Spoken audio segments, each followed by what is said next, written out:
Greetings and bienvenue, MITZU. Thank you for returning to this broadcast, and welcome to new viewers joining us for the first time. If you like a video, then feel free to subscribe. Some viewers may find the following video disturbing. Viewer discretion is advised. For context, I'm going to be moving out of my parents' house soon, so I want to get some more of this shit out onto the web. No, it's not BS. More context, my parents were pretty weird. Both pretty into the goth culture. Also both old, around 60-ish right now, neither looking it. My mom being a more vampire type and my dad a Therian, or at least saw himself within their community as a wolf or animal, would always tell me how humans are just animals and shit. My mom would also hold rituals and gatherings at the house and or outside the house monthly, or even more often. If you think that may have contributed, I can provide some more details as I have some of the old flyers on this computer. If this sounds really concise, it's because it's the second time I typed this. I forgot 4chan needs an image, or else you can't post a thread. I'm on vacation and it's 2 a.m. here, don't judge me. Anyway, gonna post the stories below in the comments and green text. Anything that isn't needed as context. Pick unrelated, just some old picture on my mom's laptop. Hey OP back. So the least weird occurrences was probably stories my parents told from when I was little. Also realize this isn't really as much of a story as just a summary of weird shit I did when I was younger. Don't remember it all, but had it drilled into my head since every time I would bring a girl home, this was like the first thing out of my mom's mouth. So when I was really young, pretty much right, I first started speaking, and a little bit after, I'm talking like late 2, 3, and 4. I would say some really weird shit that wasn't like a kid at all. Let's start with the one I did for the longest. Apparently, whenever there were sirens, like from a fire truck or a cop car, I would run under the bed and start screaming about, "The bomber are coming, the bombers are coming." My mom would always specifically say, not crying, but literally screaming. I apparently did this until I was around 6. Next was the random bits of poetry I would spout out, can't remember exactly what. But shit a 3-year-old couldn't possibly know about, and it generally had something to do with death or darkness in general. Going to grill my mom about that tomorrow and see if she remembers anything so I can add to it. I also apparently would talk about a woman with, exact words from my mom, long fingertips, blue hair, oh blue underwear. That's what she told me, I said, and I would just go on for hours about this wife of mine when I was just 3-ish years old. Finally, not as weird as the bomber thing, but I would always say, I want to go home constantly, even while at home, in my room, in my bed, etc. To the point where my parents would just take me on a car ride to get me to go to sleep. Not that weird. But my mom kind of put all this together and assumed I had some past life shit going on. Again, they were pretty esoteric, so it's not really surprising. Hey, back again. Gonna talk about some of my weird dreams and the fact that I don't really have them, which kinda scares me the most. Gonna green text the dreams themselves, but not my explanation or the lead up. So I never really dream, and if I do, I'm completely lucid in said dream, to the point I did and often still do have issues discerning between what is a dream and what isn't, if the dream itself isn't completely ridiculous, just because of how real my dreams can feel. To the point where if I feel pain in a dream, I will wake up with a similar linger pain. Obviously, it's all in my head, but the fact it still happens is absurd. Let's start with an old one that I keep having even to this day, at least once a year or so, and the first time I remember having a fully lucid dream. Be me around 8 the first time I had this dream. Go to sleep at normal time, expecting the time to skip into next morning. Finally drift off to sleep. Find myself on a cold marble floor in some large room. I realize I'm dreaming of pog.jpg. Also realize I'm still fully in control of my actions though. Confused.gif. Look around my surroundings and see other people I don't recognize, but they seem to recognize me. One of them gets up and walks toward me and says his name. I don't remember, or it changes, but whatever. Let's call him Joe, and he tells me I'm not safe and we need to run. Joe walks to the other and says similar things. By the time he finished, it feels like it's been hours in the dream. Feel physically tired in the dream. This next part always stays the same. One of the walls in the room collapses, exposing complete darkness. Darkness lashes out and consumes one of the people completely. We all start running.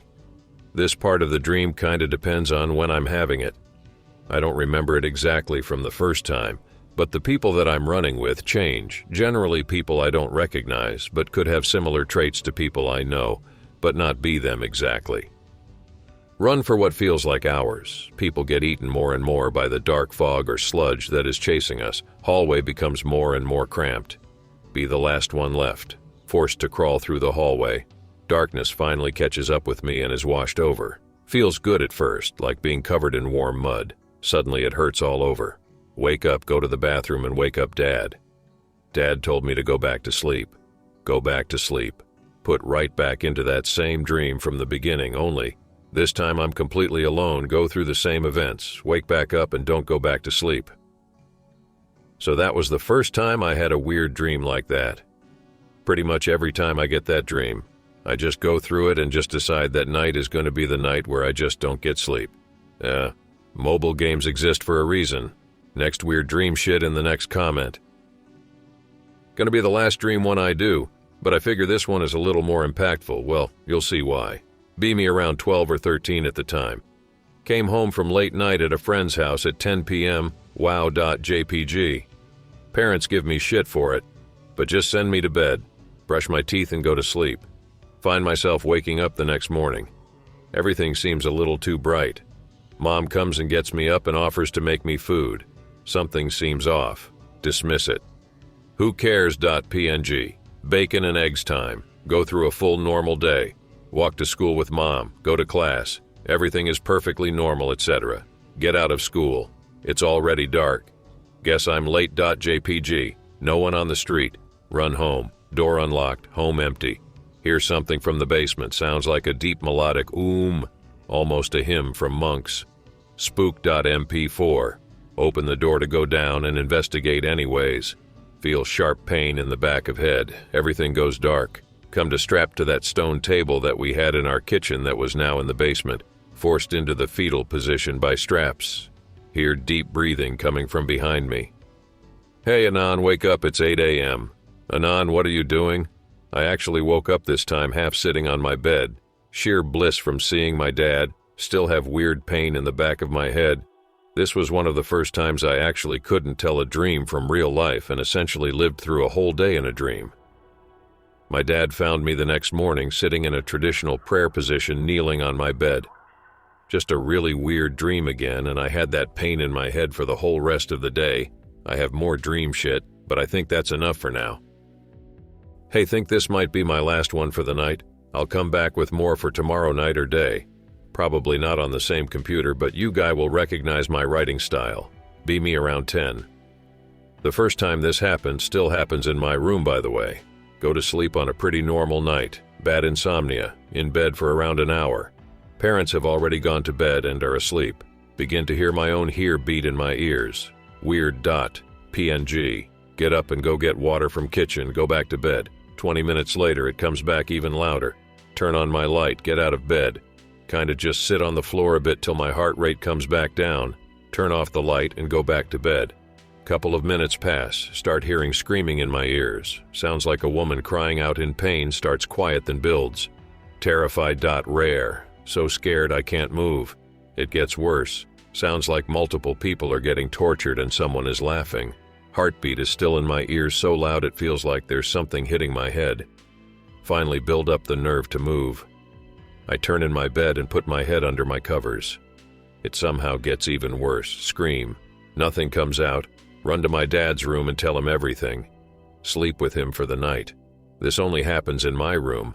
Anyone who sleeps in my room when it's messy has this happen to them. Told my mom, she said it was because of the mess. Cleaning my room didn't happen the next night. Happened a month or so later when my room was perfectly clean. Makes no sense. Still terrifies the shit out of me and still sleeps with my dad if it happens. Parents don't sleep together, by the way. Bye.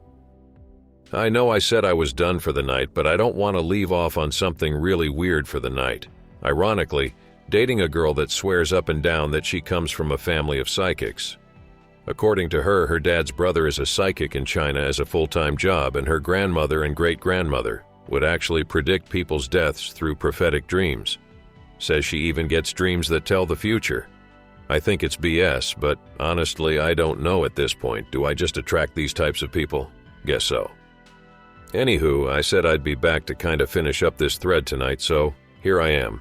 This story I don't really remember well due to being pretty young, but I asked my parents about it recently, so I have most of the details.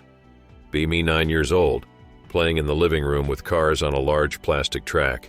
In the living room is a large glass coffee table with sharp edges.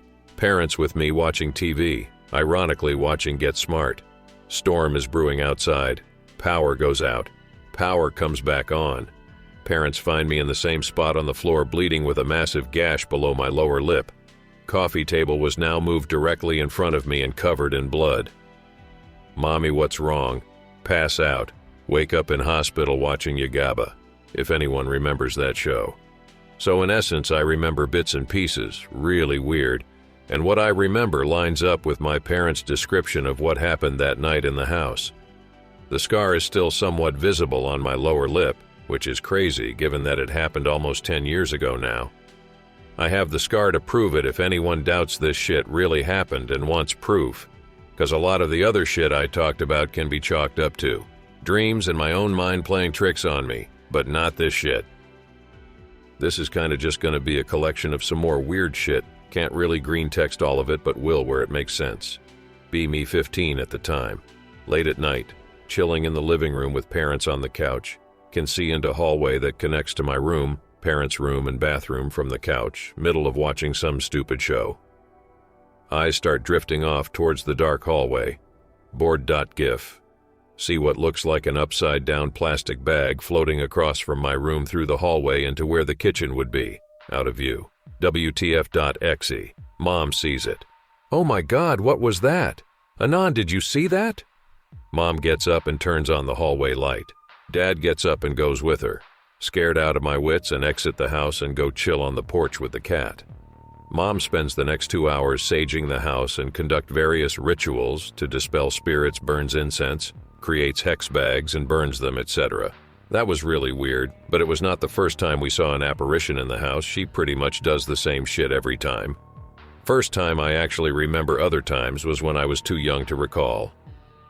Still OP here, and honestly, there is so much, I think I might come back tomorrow night to write some more, because a lot of this shit is just outright weird. For context for this one, my family has had a cat since before I was born. They got him as a kitten about 8 months before I was born. Cat's name was Killer, ironically. Gonna green text this cause it is super short. Be me 16. Out with dad at the pool. Get home in the middle of the day for lunch. Walk towards the entrance to the house. Notice the small red thing in front of steps leading to the door. Holy Anan, you see that? Object was an animal heart cut at the ventricles with a ring of feathers around. Think heart is from a rabbit or raccoon maybe. Dad says no, it has to be from a bird judging by the feathers. The cat probably killed it. Heart is way too big to be from any native bird around where I lived aside from turkeys and eagles. My cat would not kill a turkey or eagle and sever the heart by the ventricles. Take a picture. Ask Mom. Mom says cat has been inside the whole day. Weird.jpg. Cat passed away 6 days later. Some little notes here. My cat was an indoor-outdoor cat, but he was pretty old, around 17 when he died. Even though he was in good health, we knew it was his time. Dad and I ended up burying him in the backyard. Going to see if I can find the picture of the heart, but I doubt it since it's not on the laptop, I think, from my limited scrounging. Anyways, onto the really weird part of the story. Gonna continue this in another comment. Be me still 16. Couple of weeks after the last green text, family friend says a cat just appeared at his apartment asking to be let in. Just let himself in and stayed there. Cat looks pretty similar to the now dead killer. Old dead cat for anyone who missed it.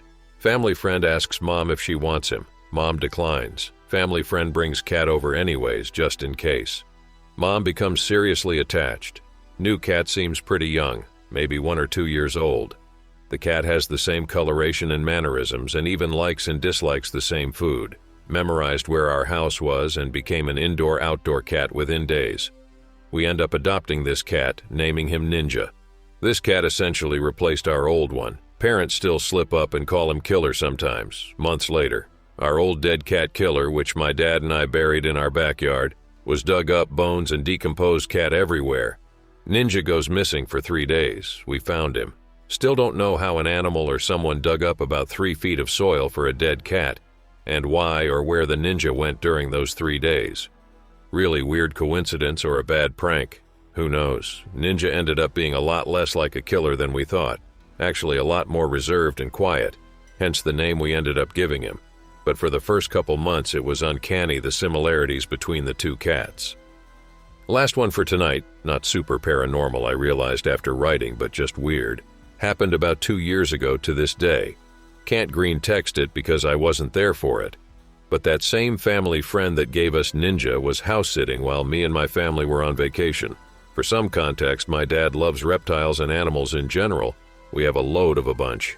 Everything from geckos to tortoises. I don't want to give away too much info, this is 4chan, but whatever. Essentially, we had this fenced-in area in front of our house, and by in front, I mean literally like right under our windows, next to your porch. There we would have little turtles and some of the small tortoises. While we were on vacation, this family friend tells us that someone just moved in up the street and he sees this new guy walking around and really showing a good interest in the animals we have. Long story short, all of our small tortoises and turtles go missing and this new guy is never seen again. Not really paranormal, just really strange. Like a dude moved into a neighborhood just to steal our reptiles and dip. Just seems odd. Anyways, we know our family friend wasn't lying because other people on ours said the same thing about the new guy. Sorry, every story can't be paranormal. Also, no to anyone wondering, my parents did not sacrifice or kill any of our own animals. Both my mom and dad, mostly my dad, loves taking care of animals, so this hit us really hard. Just talked to my parents right now about this one. Apparently, the house that the guy that we think took our animals moved into was condemned, and no one was supposed to be living there, so I don't know, kinda just weird, I guess. Made a thread at the start of the year about some weird experiences I had as a Boy Scout. I'll just post what I had in there. I have lived my entire life in Oklahoma, and it's probably just about as rural as most of you think it is. Outside of the Oklahoma City/Moore/Norman area in Tulsa, Oklahoma is mostly small towns, casinos, and lots of woods and open plains. Backcountry galore.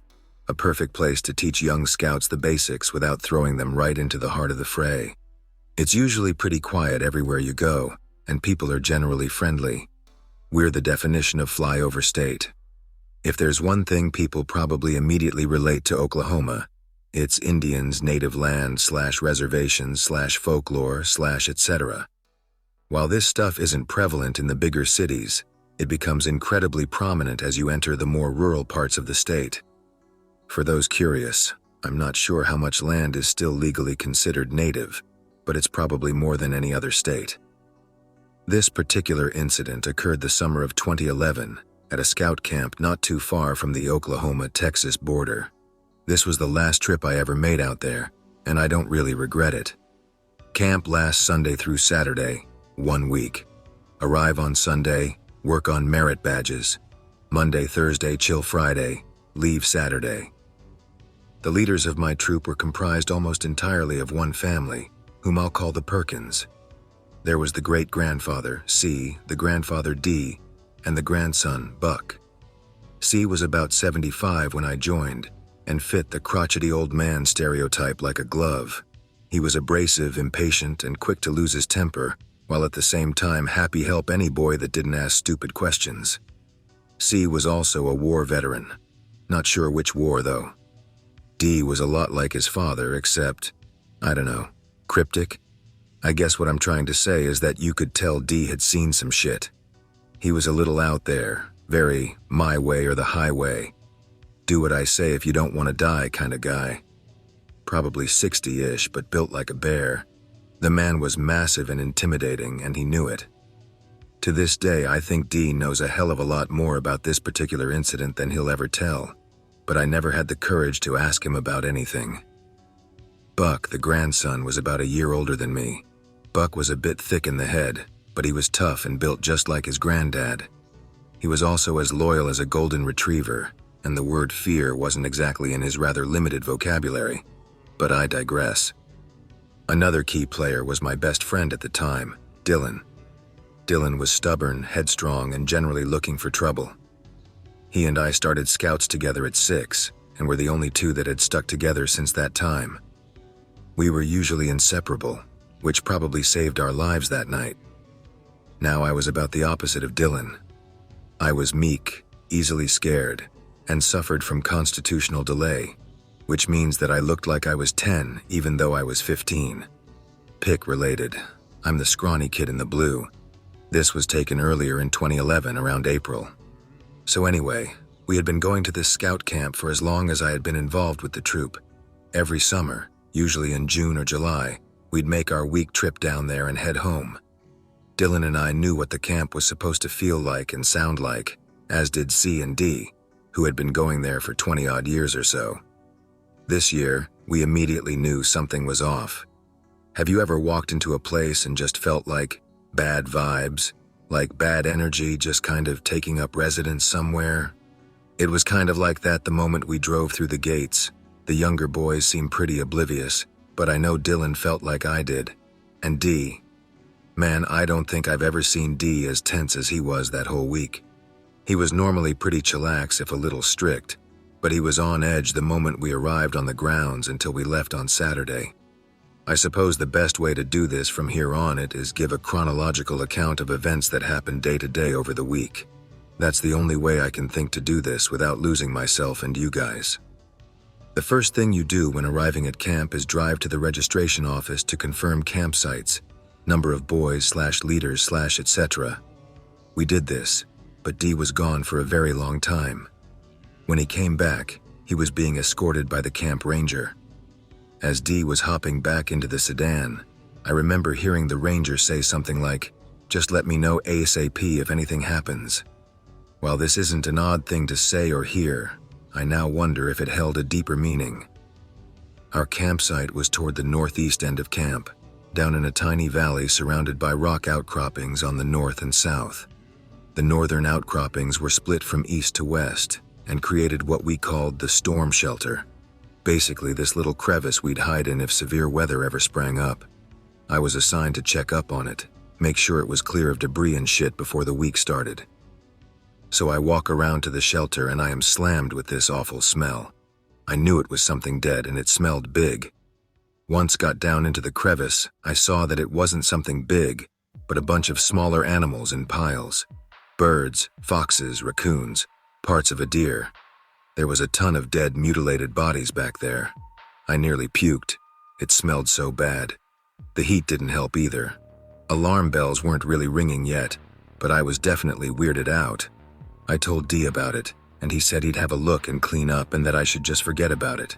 Pick related, similar looking to the storm shelter. Monday. Our campsite was basically set up as one giant semicircle. Our tents formed a ring that almost enclosed pavilions in the center.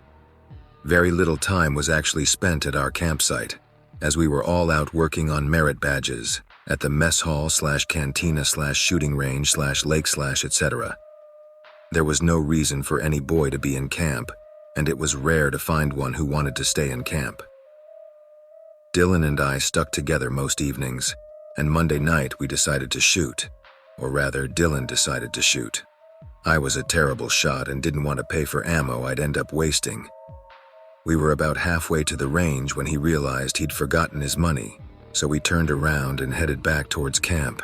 When we got there, it was empty as expected, but we noticed one of the tent flaps had been left open. Big problem there.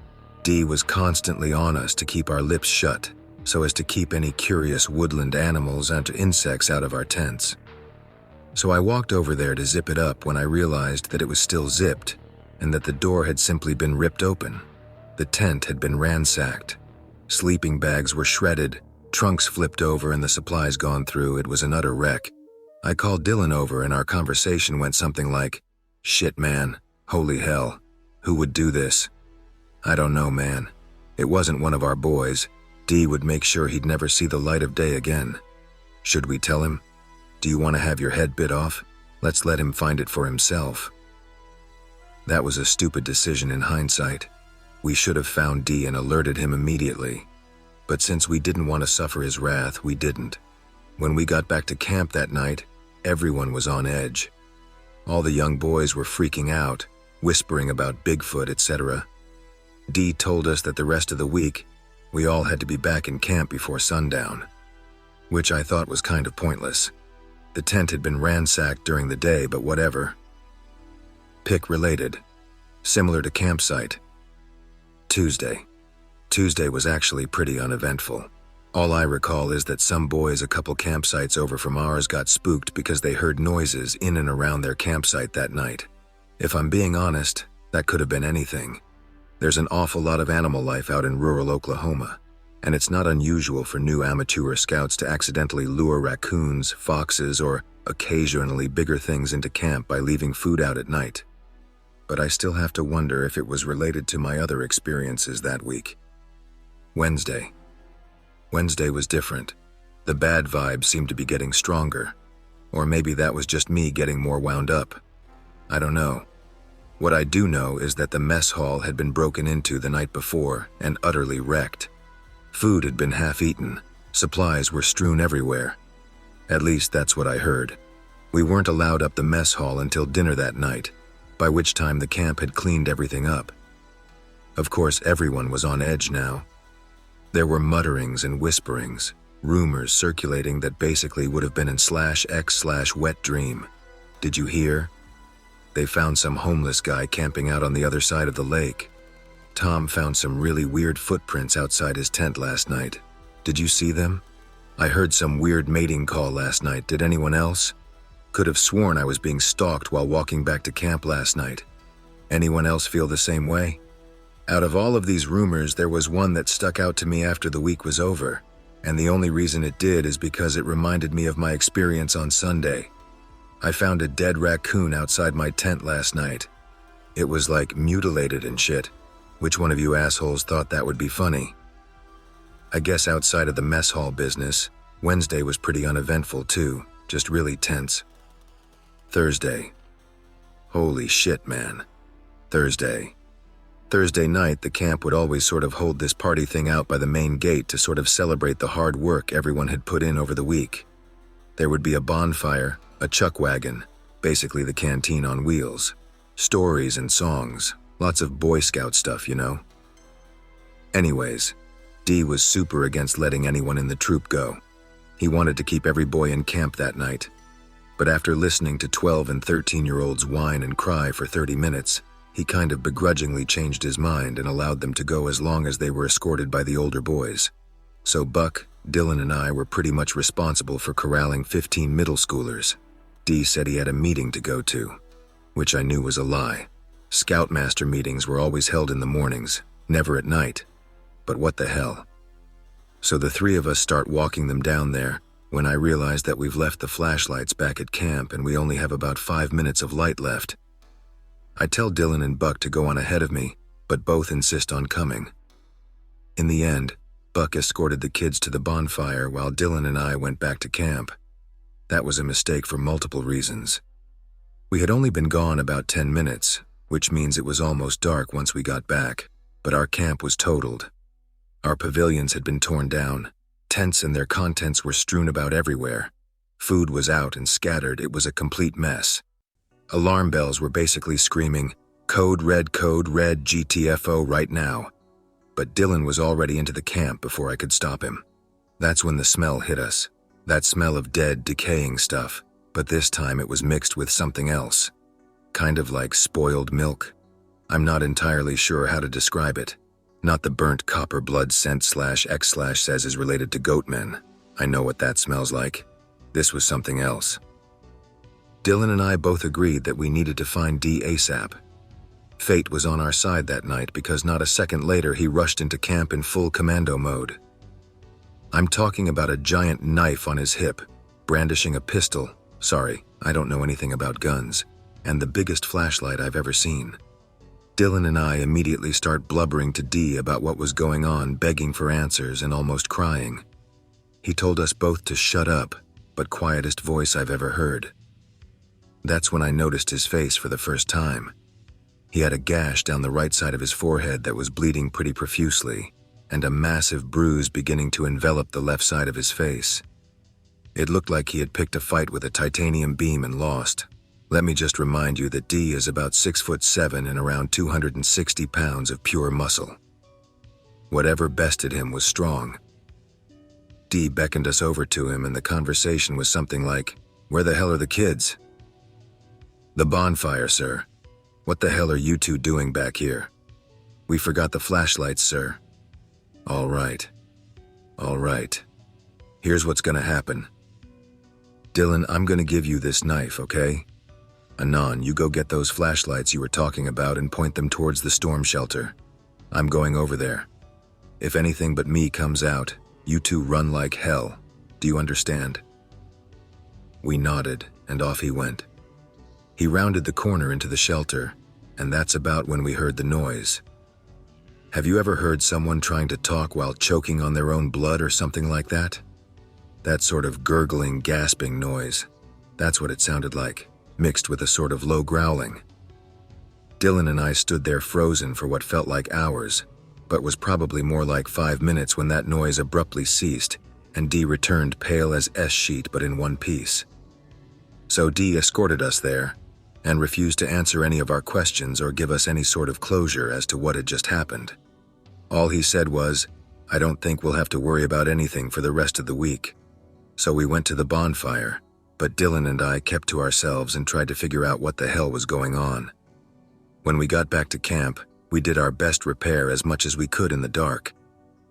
Dylan and I didn't sleep at all that night. We were wide awake.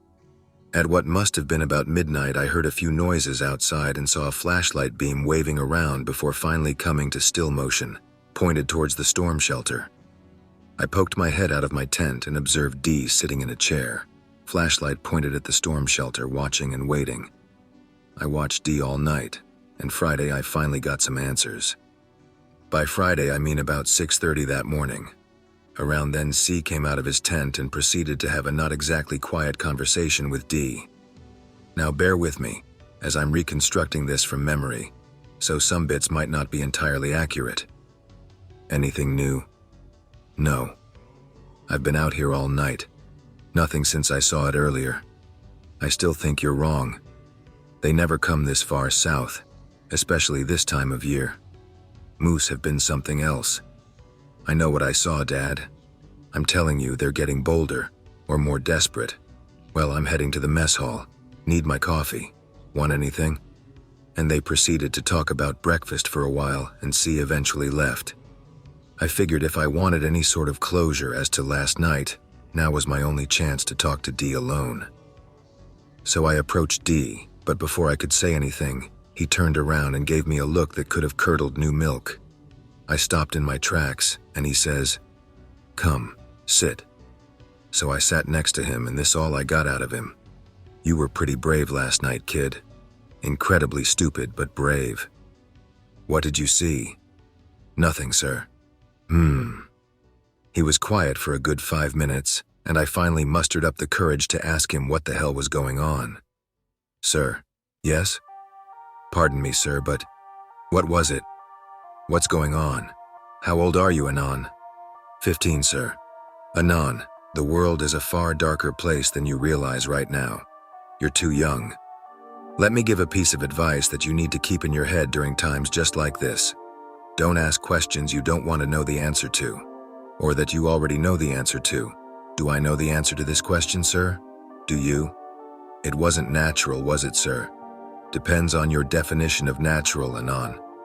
To me, the thing that's terrorized us all week is as natural as any other creature in these woods and on this earth.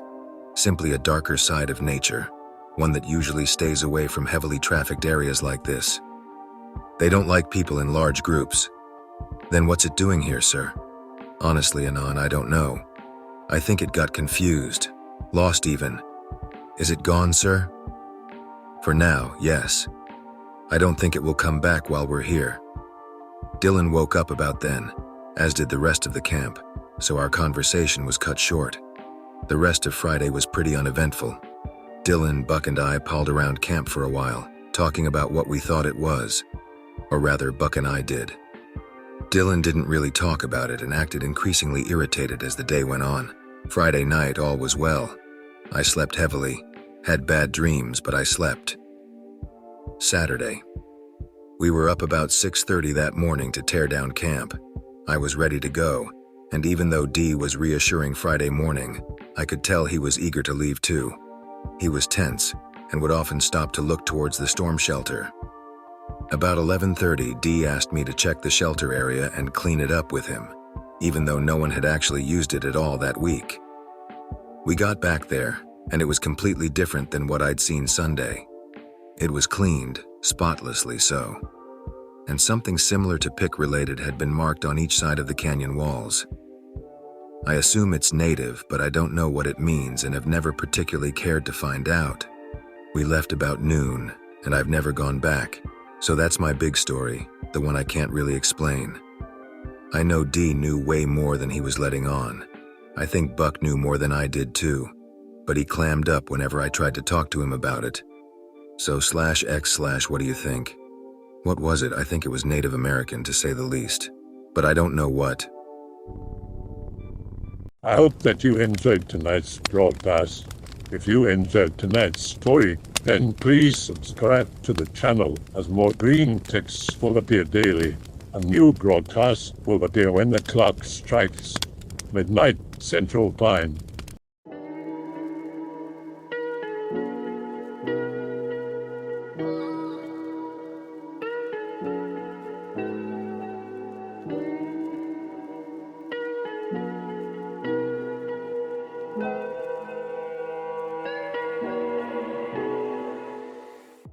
Remember to check the Odyssey and Rumble pages for separate archives of previous broadcasts.